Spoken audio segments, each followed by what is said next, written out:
Mirëmbrëma. Mos nxjerrja e rezultateve të Vorës dhe njësisë 10 nga KQZ me një vendim arbitrar që bie ndesh me logjikën e votimit elektronik, me traditën e shpalljes menjëherë të rezultatit, si edhe me vetë arsyen e investimit jo të vogël që është bërë për infrastrukturën elektronike. Është një vendim arbitrar, i gabuar dhe zhgënjyes për rolin e KQZ si garanti sovranit popull e jo i nevojave taktike të partive politike. Jemi të keqardhur për këtë dhe u bëjmë thirrje Partisë Socialiste të Vorës, si edhe mbështetësve tanë në Vorë, të ruajnë qetësinë.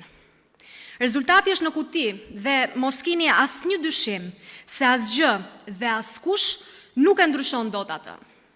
Ju jeni dallëndyshja e parë e një fitoreje që do të jetë e paharrueshme në historinë e Partisë Socialiste. Urime, urime, urime. Të gjithë socialistët e përfshirë në proces, në të gjithë Shqipërinë, duhet të ruajnë qetësinë, të shmangen provokimeve dhe të nxjerrin me durim fitoren nga kutit ku populli sovran ka kyçur vendimin e tij historik. Ju falemnderit.